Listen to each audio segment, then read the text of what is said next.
This is Ken Gavin, Chief Communications Officer for the Archdiocese of Philadelphia, welcoming you to Learning Lessons. It's an exclusive summer video series powered by Catholic Philly, featuring candid conversations with leaders from the Office of Catholic Education. Today, I'm thrilled to be joined by Dr. Brooke Touche, our Superintendent for Secondary Schools and Schools of Special Education, and Mr. Steve Clement, the Senior Director of Enrollment Management within the Office of Catholic Education. Brooke, Steve, welcome to the Catholic Philly set. Great to be here. Thank you. Thanks for having us. Of course, anytime. Steve, we're hearing that enrollment in our high schools is growing for the first time in quite some time. Can you talk a little bit about that development? Sure, yeah, absolutely. For the first time since 2001, our high schools, 15 of them, are going to show growth as a system. And we're extremely excited and proud of our schools for the work that they're doing. Good. How did that happen? I mean, what's the story behind it? How do you drive enrollment growth? Yeah, so, we've been able to show our value proposition throughout COVID that, our schools were open, they remained open, and they remained dedicated to the mission of the Catholic Church. And it showed our results from test scores and everything in Dr. Brooks' area has really helped show the relevance and the real need for Catholic education in the city of Philadelphia and surrounding counties.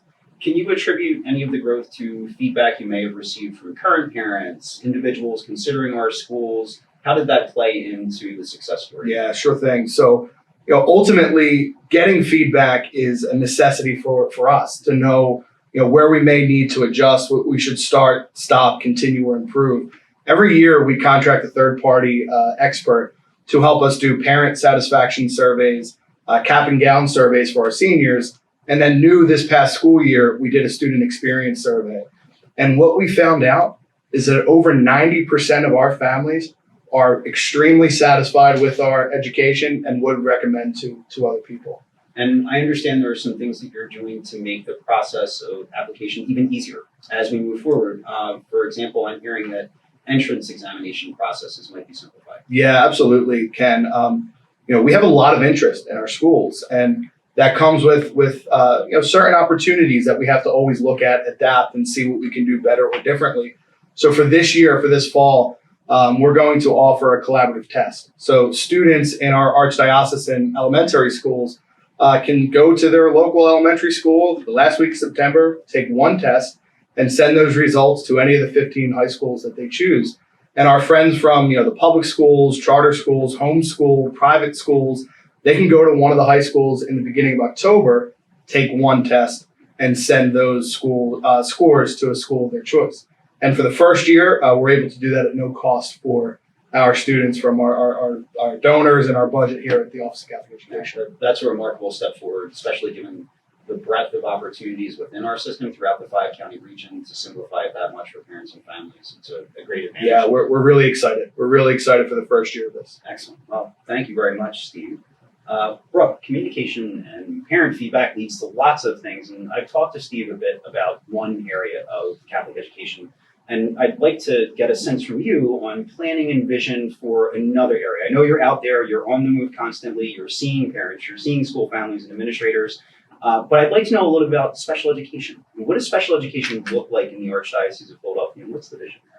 Great. Thank you so much for asking. It's an area of passion of mine. My primary experience is in special education, so I have this very special place in my heart in working with our students with disabilities, variety of ages. So the vision really is to make sure that we can service all of our students and have a continuum of service. So we're really working collaboratively with our elementary schools who are able to provide accommodations and modifications for students, and strengthening that infrastructure within our high schools so they too can be able to work with students with accommodations and modifications. We have a number of our schools who have specialized programs for students with learning disabilities, as well as some minor behavioral and social emotional needs already in place. And so we're looking to have our other schools begin to build that and really strengthen all 15 of our high schools in moving forward so that families have an option. And another beautiful element here in the Archdiocese is we also have schools of special education. And so for students that have more significant disabilities, we also can serve them in 3 of our special education schools specifically. So it's really beautiful to be able to offer that continuum of service. And we have different supports in place. So there's someone with expertise in elementary that's really going in and working directly with the elementary schools. And we've actually created a position that's been approved, and we're now looking to fill that, which is very exciting, to help coordinate at the high school level. Great. And I'm glad to see the breadth of service as it exists embedded within the schools. I think a lot of people, when they think about special education, they think about a dedicated school for students who have special educational needs. But for us, it really is a more holistic model, is what I'm hearing. Absolutely. All of our teachers, they are experts in their content area at the secondary level, but all of our teachers are also working with students that learn differently. And some of them may learn differently to the degree that they are identified as having a learning disability, or perhaps they have ADHD, or they have some mental health issues with school anxiety. So giving the tools and the resources for our teachers to empower them so that our students can really be serviced is just a wonderful opportunity to live our mission in recognizing the dignity of all of the children and bringing them all into our school, as well as, really working with all of our parents and families to recognize that we can be an option if your child needs some additional services. So we really look at it too for enrollment. So Steve and I, partner in that way, that this is an opportunity for our schools to expand services, supports, as well as students that can come into our doors. And I understand there's been some really interesting and heartfelt outgrowths from that holistic view and vision, where students within our high schools who are much more mainstream students who are interacting with these individuals who have special needs, where they're helping them. They're seeing somebody whose life journey and path is different, or needs to take a different way, and they're supporting them and they're with them every step of the way. Can you talk about that a little bit? Absolutely. It's a beautiful partnership. So when we have our students in our high schools working with students that have more significant disabilities or even mild to moderate disabilities, when they partner together as peers, they just learn so much about one another, and they form these true friendships, which is amazing. And it also is preparing them for the real world. So when they're in college, our students also receive accommodations and modifications in college and university.